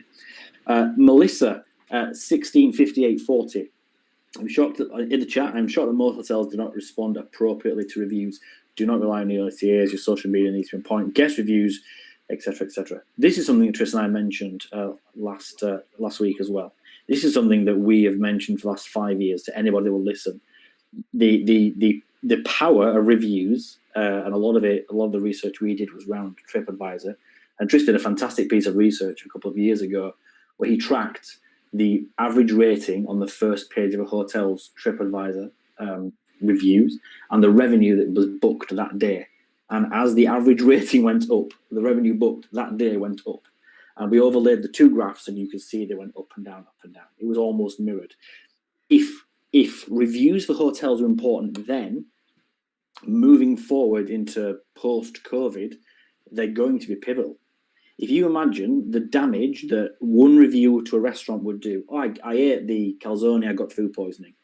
That restaurant has an uphill battle now. If you imagine what's going to happen if somebody says, I stayed at Hotel X and I caught COVID,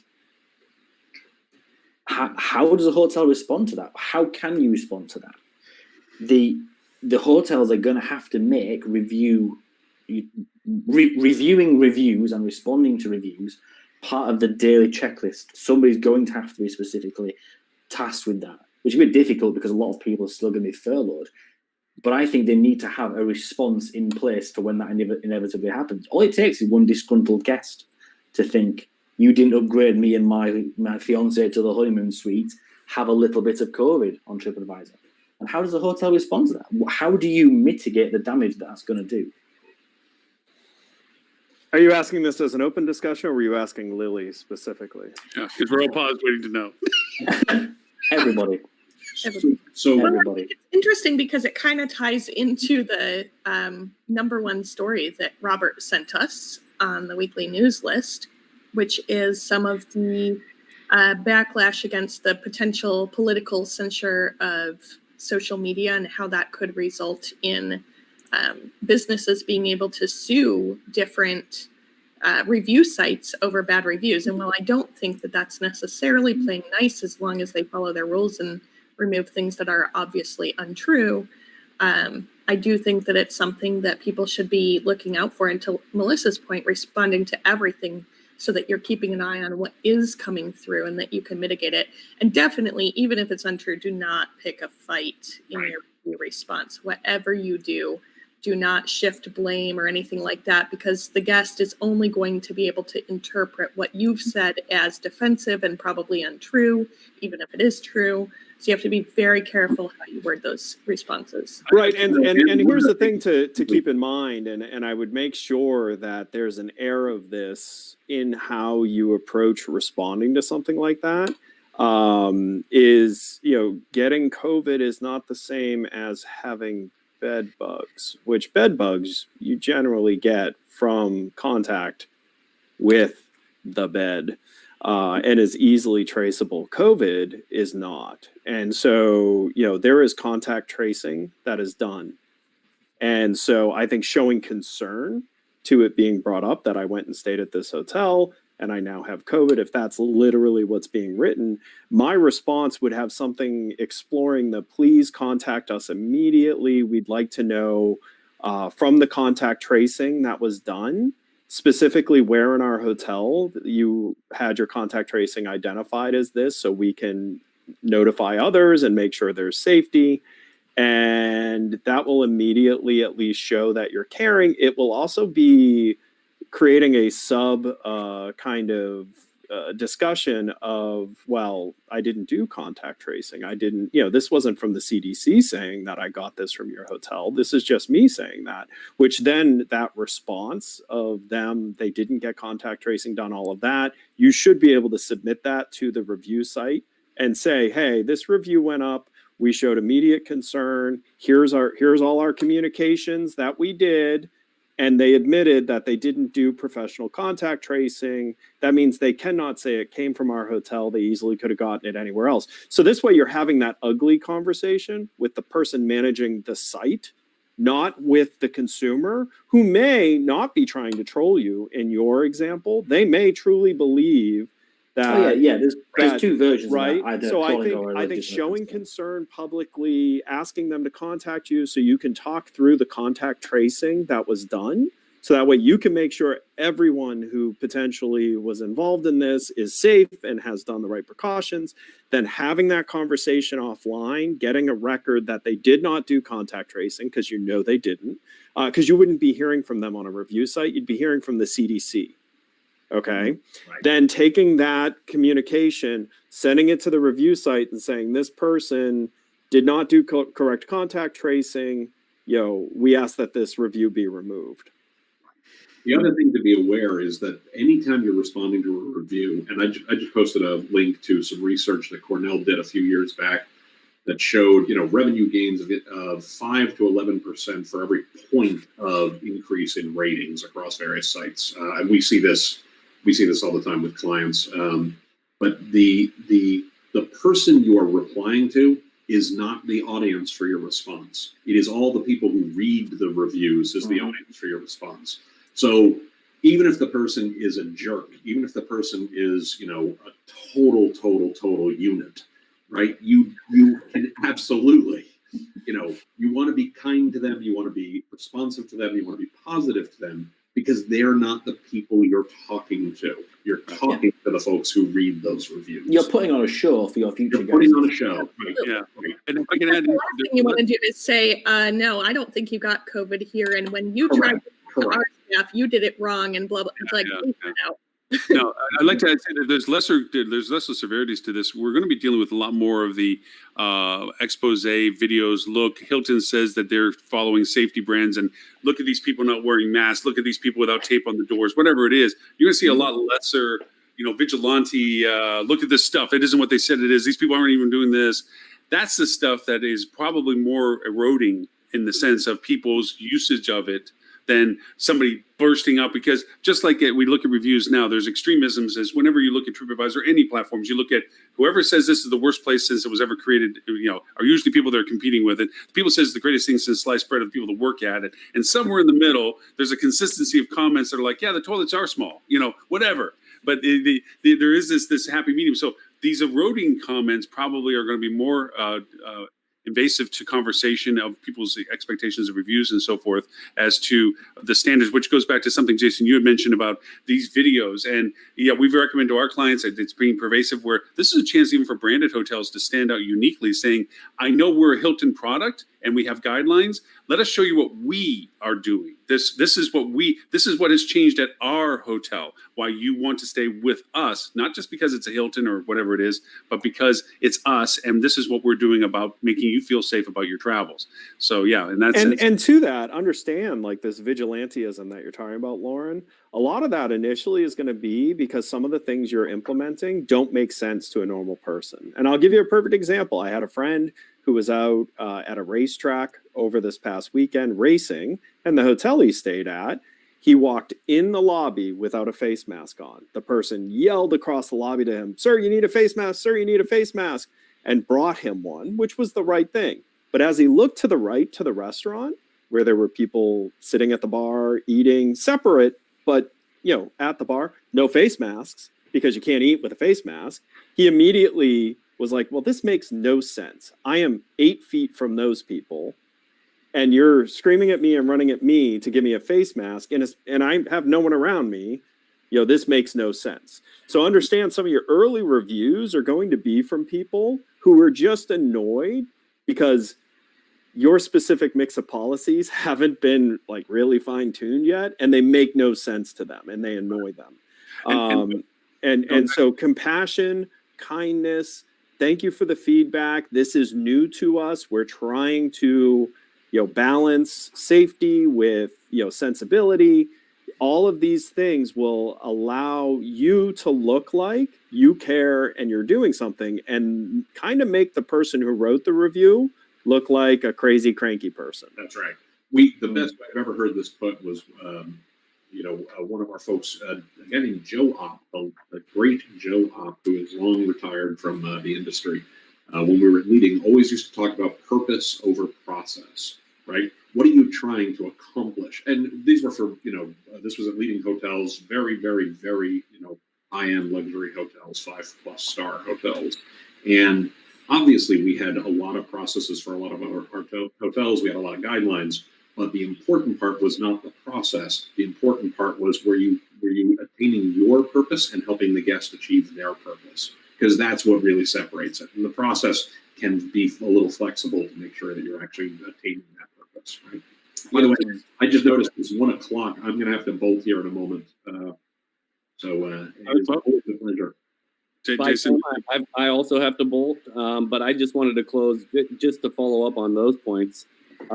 Shout out to the line level employees, right? Who these people that I'm thinking about the most and that I'm hoping to interview coming up and talk to. I mean, these people, as we know, they don't make a ton of money, right? And they're the ones that lost their jobs and have to come back and have to learn these new processes and have to deal with these guests who are upset or who are, leaving negative reviews and, have to learn how to clean the desk, how to hand the key card over without, in the most contactless way possible. So, I really feel for them, and I just wanted to close on that and shout out to those people who are coming back to work and learning how to do things differently in our new normal. I completely agree, and thanks for making us all look like dicks. Yeah. Hey, Jason, listen, the best compliment I can give you is that you didn't talk near enough because you became part of the family as soon as you started. Normally we're, let's be polite to the guest co-host, blah, blah. It's like, oh, heck no, he's in the fray. Let's get in here. So, you brought up some great topic discussions and the fact that we were just fighting to keep the conversation around you because it was great conversation you brought up. I sincerely appreciate that. And, and you know that you are always welcome to come back anytime you want to. Love to have you on. Really, honestly, even from today's conversation, has been great. And it's long overdue that we didn't get you on the show for as long as we've kept thinking that you should be. So it's awesome that you're here. For people to find out what you're doing with Hotel Recovery 2020, how to reach out to you, where do they go? Yeah, so launched CLE content in February, clecontent.com. Got a number of clients. We do content marketing for thought leadership, press releases, webinars, white papers, that type of stuff.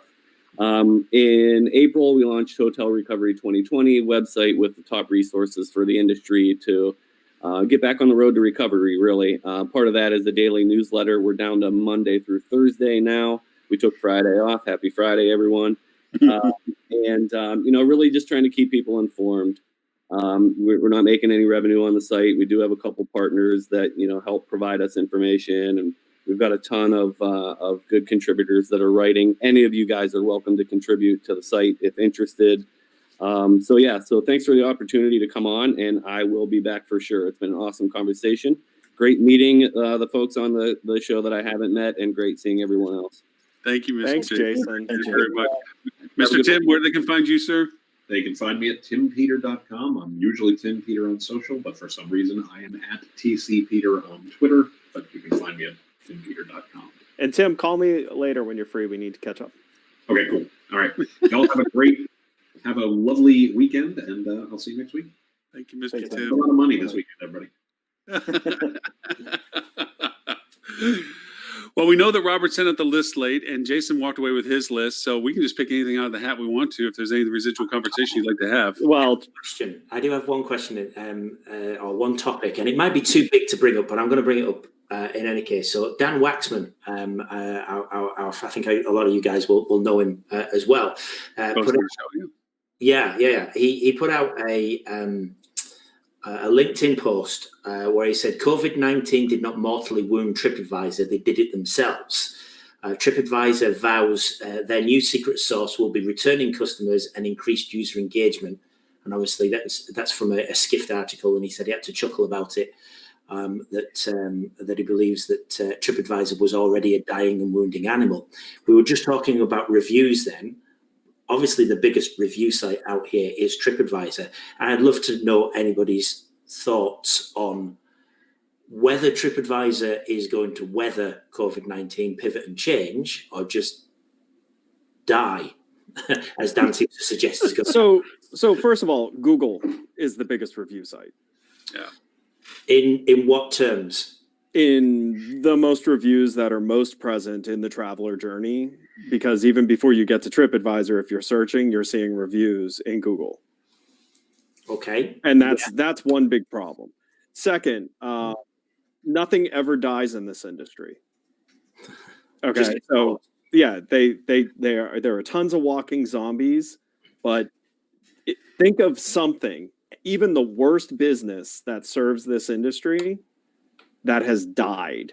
It's turned into something that it's still horrible, but nothing ever seems to die in hospitality. So this mentality that things are going to die always makes me chuckle, because I've been around long enough to know nothing ever dies. And then third, yes, I agree with Dan. TripAdvisor has been mortally wounded much longer before COVID because they don't serve anyone. They don't serve the traveler. They don't serve the businesses that are being reviewed. They literally forgot who they serve. And because of that, they've only been serving an attempt to create cash. And that has been the considerable erosion of their position. They were once in a position to completely own travel search. They had more content than anyone else out there. And they stopped serving the traveler and stopped serving anyone else. And literally, it's just anywhere we can make pennies, we want to make pennies, and we're going to shove those in. And that is where their downfall really started. Mm-hmm.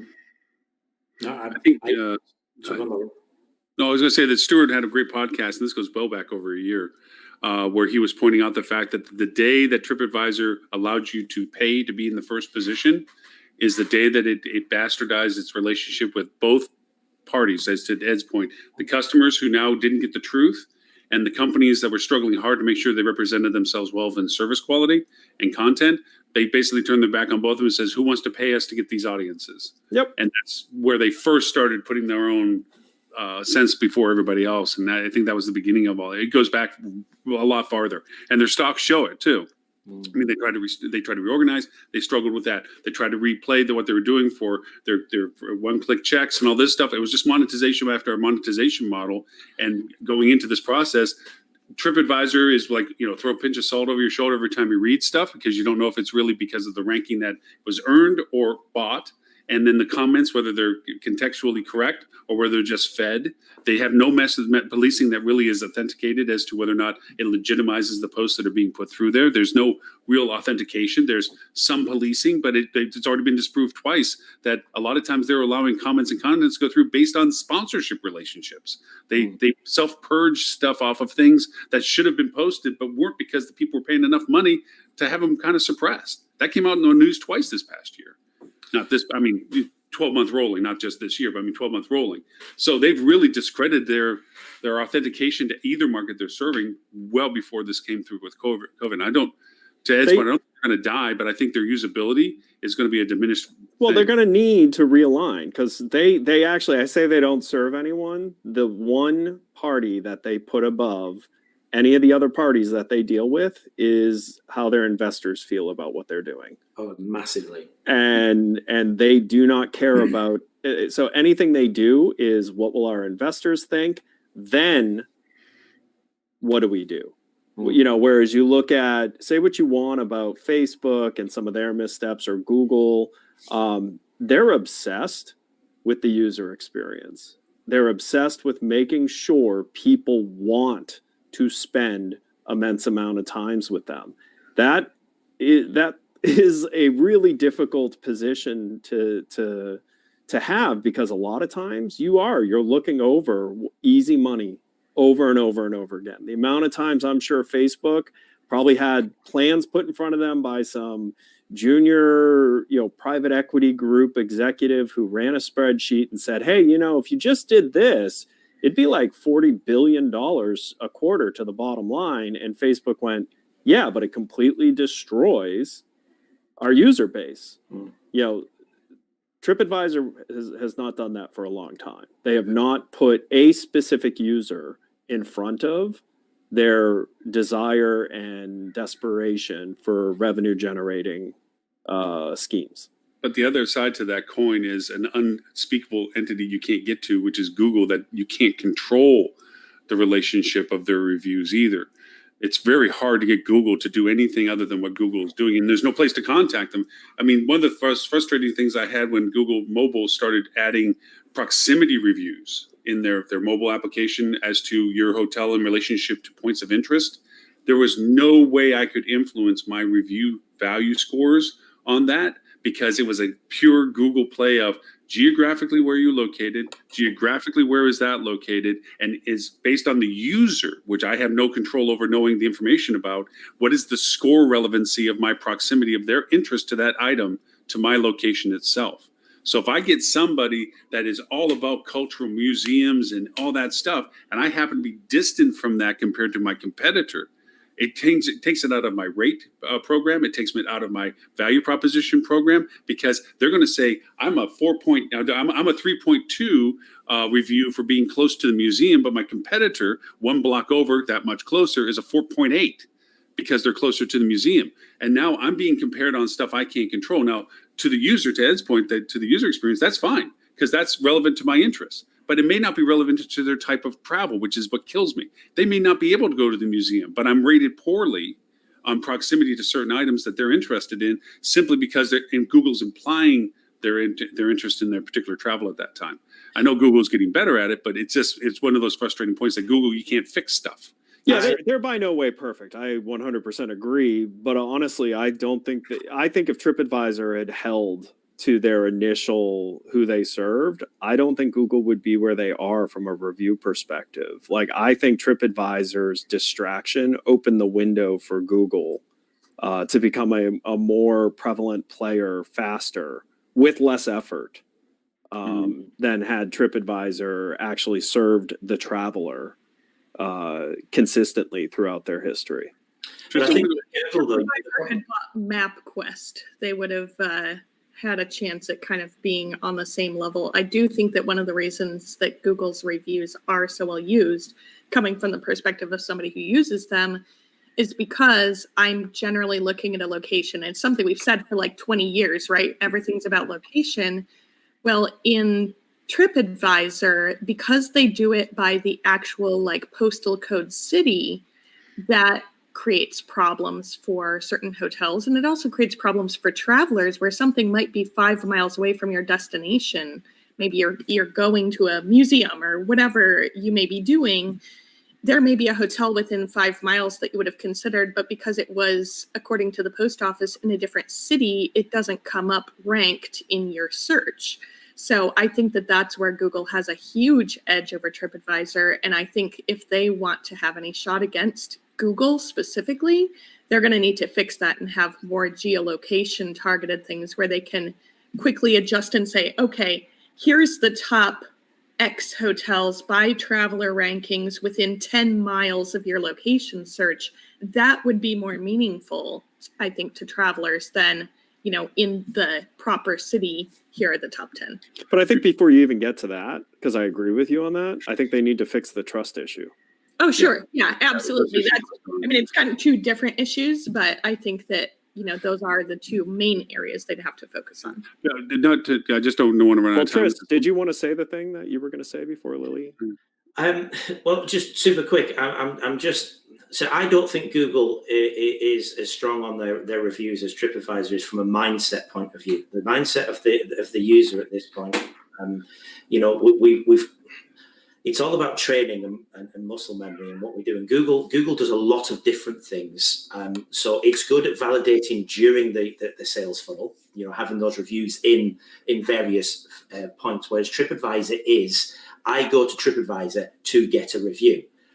Aside from the fact that TripAdvisor does it terribly, and everything that you said, Ed and Lauren and Lily, about how they've tried to monetize it and they've actually forgotten that their core business is a review site, I 100% agree with them. One of the reasons why I brought this up. But I do think it's often a mindset of the user in, and it depends on what type of booking we're talking about here, business, leisure, whatever it's going to be. I think if it's a leisure, I'm certainly thinking from a leisure point of view, I am going to do, that's my last validation check. I go through all of my process. My last validation check is to go to TripAdvisor just to make sure there's not too many negative ratings on there. And I appreciate whether they're bought, the policing and all the rest of it. But I think the general user from a leisure point of view, probably not aware as much as we are in the industry. That's like saying you're going to a grocery store versus, well, for us over here, going to a grocery store versus going to Walmart. Walmart has a grocery store, but it's also a bunch of other stuff. Yeah. To your point, you go to TripAdvisor, you look for a particular thing. And that's where they also fell down. They tried to be outside of that as well. They tried to be a booking channel. They tried to be, and I think Joshua pointed out, they have this local tip and trip stuff. Yeah, that's true. And originally there was some great content that was user generated, and then it got found out later that there was a lot of inserted stuff from sponsored people that were being put in there and put above other people. Hey, Mr. Ed, you got jump? Yeah. See you guys later. Have a good weekend. Hey, Flip two. What about Flip 2? Flip.to, Edward St. Ange on social media. Talk to you all soon. Have a great weekend. Thank you. Bye, Mr. Ed. But not to lose this, but I don't want to lose out on time. One thing I want to go back to something. The difference between Lily and I on something is her revenue perspective and my marketing perspective. We were talking about the business cycle that you were talking about, like this, artificial surge, this revenge travel, and then the drop afterwards, and what to do in the competitive market and rates and stuff forth. From a revenue perspective, Lily is spot on. From a marketing perspective, I look at it, that's when you realign your targeting, because I see it that, yes, you're going to get the revenge traveler initially, the pent-up traveler, I don't care, this is a real traveler, the whatever you want to call them, people that are out there just to go out, as soon as they're being told that they're not going to get penalized for this, or they're going to get a fee or something. But then there's other markets afterwards. There's people that have been working through this entire process that are toasted and crispy, and they have yet to take a vacation, and it's only going to ramp back up. And they're going to come into a window of opportunity for their travel to be, all right, hey, Bob, why don't you take a break? You've been busting your butt for 6 months through this stuff. Why don't you take the family and get out of here for a little while? You also have the people that, while they still have the schedule capability, flexibility, and they have enough revenue or savings capability, and they get past that level of safety that they're waiting for in their own personal mind, they're going to go out. Yeah. Then you have some corporate travelers that are just like, I got to get in front of this guy. Okay. And if you're telling me if I wear a mask and stay 8 foot away that I can show up in town and talk to you, I'm going to do a little travel. I got to get out in front of my sales. I got to get the business back. So there are other markets that will begin to come into play, whether it's a smooth, they catch it at the bottom of the other one, or whether it's a bounce in different places. But there's a progressive market strategy that you can start taking. But Lily's spot on. Large scale conferences and so forth, it's going to be really hard to push people to start showing up in clusters anytime in the immediate future by being months. But there's going to be a whole rolling market segmentation that's going to come into the market after this revenge travel, whatever we want to call it. So I don't disagree with Lily. I think it's going to have its height, and it might have a bit of a dip, but I don't think it's going to be a roller coaster down back up again. I think it's going to be up, it's going to bounce, and then it's going to bounce again. It's going to, as these different types of market segments come into play. Yeah, actually, that's exactly kind of what I was saying, Lauren, is that we're going to have the spike and then it's going to go down. But I'm definitely not indicating it's going to go all the way down. We're just going to see a significant lessening of this. Like, we're not going to sell out every beach hotel overnight for 400 rooms, like every weekend for the rest of forever. That's where we're going to see that kind of start to come down. Mm-hmm. I'd also like to share that I really hate the term revenge travel. I know. That's why I threw it in there, but I'm not really a fan of it either. My hotel. That's why Ben came up with the other ideas. We absolutely hate. I like Graycation. I'm loving the Graycation. I'm going with that one. That's it. Graycation. Okay. The Graycation. The Graycation. Hey, unless there's other hot topic that we want to hit, we're doing good for time. No, I think Anything you the only other one was the type of people that have really got to get out and stuff like that. There's also the ones that have been cooped up and with family and they want to take the mother-in-law out on holiday and hope to leave her somewhere. I think that's on the early. I think that's on the early part of the curve. It really is. I think if you look at the base of the curve, I think that's probably first out the door. Absolutely. I've got to say, Trish has been very brave. No, she doesn't know how to find the link. I'm okay. I'll send it to her, buddy. Okay, Joshua throws something in. BT has been reluctant to travel as offices are staying closed. Business travel, sorry. Yep. I think there will be increased demand for third-party locations where customer sales can meet in a safe, clean place. Yeah, I agree with you very much, Joshua. I think there is going to be a lot of pent up. I got to get in front of my client before I lose them, or before one of my competitors get in front of my client to let them know there's options. Yeah, and it's funny, Joshua, that you bring up Top Golf because I literally just passed a Top Golf near me, not 24 hours ago, and fully expected people to be out there golfing because, first of all, although they may not have classified, golf was deemed an essential business in the state of Arizona that was not required to close. But second of all, the fact that you've got these bays and Arizona is basically back open for business, whatever. But no, they were still shuttered. So that I don't know, Do you guys have Top Golf in England at all? I don't even know if it's over there. I don't think so. But It's definitely. Is it like novelty golf? when you become millionaires in the next 2 weeks, which I'm sure is going to happen. Head on over to the States. It's golf on steroids. It's my kind of golf because my golf was like Calvin golf, which was use a putter for a driver for a putter, drink lots of beer. That's my golf. Yes. We do have this kind of stuff. There's actually I think it might be a chain down in London called Swingers, and it's basically golf inside a warehouse. Yes. It is insane. Okay. It was one of the great. Yes, we remember part of the night, definitely. Yes. Something along those lines. You're basically driving off of a deck, right? And it's divided into big Targets and distance and Golf driving range. while you drink and eat at the same time, which is Yeah. But it's an elevated range, Tris, and it's almost like a bowling alley, but for golf. Yeah. I mean that's such an American thing, isn't it? You actually take the physical exercise out of the game. Exactly. That's just a waste of time, okay? And get straight to the drinking and eating while Eating and hitting the ball. Come on. One day, maybe not on a public webinar, I will tell you the Alexa story at the end of our golf night. That is honestly one of the funniest stories we have. that was one hell of a Christmas party. That's all I would say. That's definitely Back to the 2-2 and waking up and okay. Yeah, well. Anyway, I'm out of topics, Lauren. Right.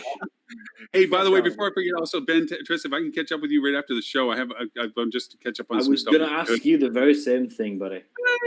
Hey! But before we end up all with everything, Lily, obviously your podcast is now internationally famous, and I do have to give you a compliment that you're not the episode that this last episode, the episode beforehand, you had doubled your following listenership, and I'm hoping the last one that just got posted a few days ago doubles that as well. And then I have another one in the hopper I'm loading up again. It really has been great to see the growth of your audience to it. There are 2 other podcasts. There's my little old puny podcast I do after this. Gosh knows I've been lost in the crowd. White noise me. But there's also one with Holly Zoba that does for sales, hospitality sales, that is out there as well. If you would look for hospitality sales podcast, and she does a really nice job of interviewing some really good, talented people, sales-wise as well. So we're trying to cover all the bases with it. But anyway, Lily, if you want to know more about TCRM or Thinks Up Enterprises, where is it they can find you? They can find us at tcrmservices.com for excellence in all things day-to-day revenue management, and thinkupenterprises.com for consulting, assessment, systems, cleanup, selection, etc. And that's also where the podcast is housed at thinkupenterprises.com. I dropped the link into the comments earlier. What's your special? I'm sorry? What's your special? Oh, we have a lot of specials going on right now, actually. Thanks for bringing that up, Lauren. We were lucky to receive some PPP funding, so we're trying to give that back to the hospitality community by offsetting the cost of several services. So every Tuesday on the TCRM company page, we're pushing out a deal for something about day-to-day revenue management or oversight, and every Thursday on the ThinkUp page, and this will run through the month of June. Today was the first week. We've got 3 more weeks of them. But each deal is only good for a week, so make sure you follow our company pages if you need anything revenue management or system related, because you can get those for $500 or $600 right now from us. And Ben and Tris, I mean, we've been quiet about what you've been doing because we don't know what the heck you're doing. But if people want to find them, meet you, and well, Lauren, what are we doing? What aren't we doing? I think is more to the question. And you can find us at 3and6.agency, where we'll be releasing one of our first blog articles very shortly called "Forget the Low-Hanging Fruit, Pick Up the Stuff on the Damn Ground First," which is all about using your marketing dollars, pounds, euros, yen, or sterling in the smartest way possible.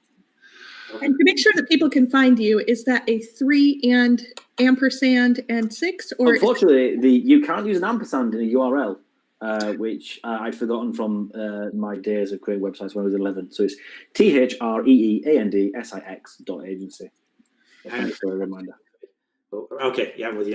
Right. I'll make sure it's in the show notes as well for everyone when it comes to being able to track down everybody. And Lil, if you want to pat me over the recent current specials or the ones you want us to let us know about next week so that they roll forward, let me know. I'll put them in the show notes as well when I go to distribute all of those.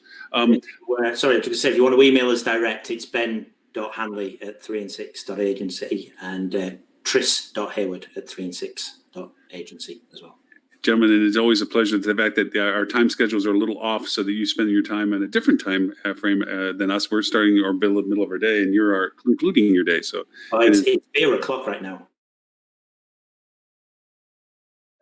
So when you drink, when you say, unprecedented times, it really is drinking for unprecedented times. It's like a pint deep in vodka. So that wouldn't even affect Lauren at all. He laughs in your face. Recommending that we just put signs in front of us. So next time we just put little signs up. It's like, there it is. Absolutely brilliant. Isn't it? It's just my mugshot again, all over. A little mugshot, yeah. Excellent idea, Josh. We might adopt that for future tense. If you want to see this show or all previous 250 shows, you can go to hospitalitydigitalmarketing.com/live. You'll see the links to all of them, all the way back to 2014. The shows are like this all the time, which is also great. No bloody swearing. Well, that hasn't been working too well in that house, I bet.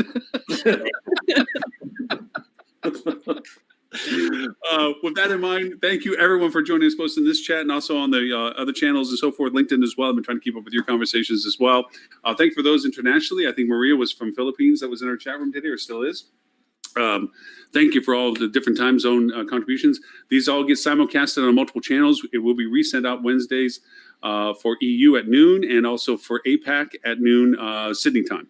So if you missed it by chance on the current time zone, because it is an odd hour for you in some of your countries, you can catch it at a more reasonable hour, hopefully, in the middle of the week and do a replay for it as well. So until next Friday, 11:30 Eastern, U.S. time, for show number 252, thank you, everyone, for joining us today, and we see you all next week.